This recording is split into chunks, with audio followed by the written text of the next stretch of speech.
Hello বন্ধুরা, কেমন আছো তোমরা সবাই? আশা করছি তোমরা সবাই অনেক ভালো আছো। কুটনীতি ব্লগিং চ্যানেলে তোমাদের সকলকে জানাই স্বাগত। তো আজকে ঘর পরিষ্কার করতে গিয়ে আমি পেলাম এরকম টাইপের দুটো কার্ডবোর্ড।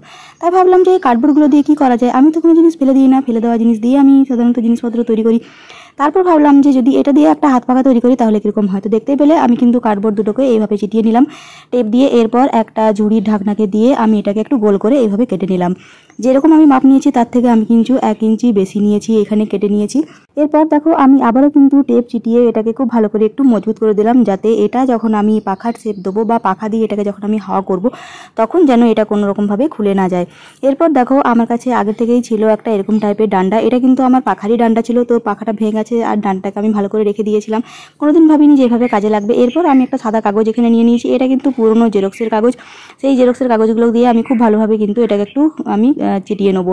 মানে সাদা রং করার থেকে আমি দেখলাম যদি কাগজ দিই তাহলে এটা কিন্তু আরও ভালো হবে। এরপর দেখো এটাকে গোল করে কেটে আমি এইভাবে সাইডটা একটুখানি কুচি কুচি করে কেটে আমি এভাবে এটাকে মুড়ে দিয়েছি। তো দুটো সাইডেই আমি খুব ভালোভাবে এখানে সাদা কাগজ দিয়ে মুড়ে দিয়েছি, দেখতেই পাচ্ছ।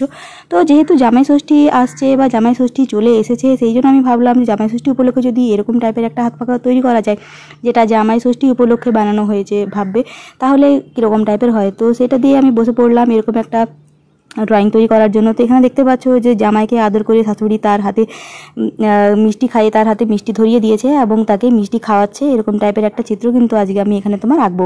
তো সাদা যে কাগজগুলো চিটিয়েছিলাম আমি, তার উপরে আমি এখন পেন্সিল এবং রবার নিয়ে বসে পড়েছি এখানে আঁকার জন্য। তো জামাই আঁকা হয়ে গেছে, এরপর শাশুড়ি মাকে আমি এখন এঁকে নিচ্ছি। এরপর দেখো অনেক কিছু ভুল ত্রুটি আমার হয়েছিল ছবিটা আঁকার সময়। এরপর আমি কিন্তু রবার দিয়ে সবগুলোকে খুব ভালো করে মুছে নিয়েছি।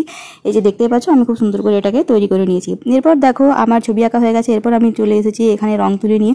এক্ষেত্রে আমি তোমাদেরকে বলে দিই, আমি এখানে কিন্তু ফেব্রিক এবং যে তুলি রঙগুলো আছে বা ওয়াটার কালার যেটাকে আমরা বলি, সেটাকে দিয়েই আমি দুটোকে মিশিয়ে আমি এখানে রং করে নিচ্ছিলাম। তো দেখতেই পেলে আমি প্রথমে স্কিন কালার দিয়ে পুরোটাকে স্কিন কালারে রং করে নিলাম। এরপর দেখো জামাইয়ের পাঞ্জাবি ধুতি এবং শাশুড়ি মায়ের শাড়ি, এর ছাড়াও জামাইয়ের হাতে যে লুচিটা ছিল সেই লুচি প্লাস যে শাশুড়ি যে থালাটা ধরেছিল সেই থালার মধ্যে যা যা জিনিসপত্র ছিল সেইগুলোকে আমি কিন্তু খুব ভালো করে এখানে রং করে নিয়েছি।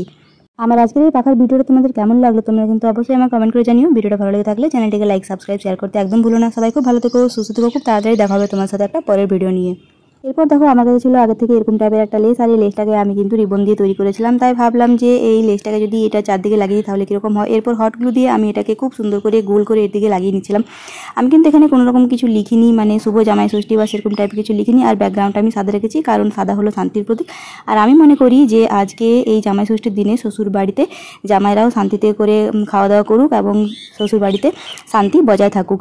তো এই যে এখন দেখো আমি কিন্তু পাখাটার উপরে একটা ছোট যে পিন পেরেকগুলো হয় সেগুলো একটা দিয়ে নিয়েছি, আর এটা হলো আমার পাখাটার ফাইনাল লুক।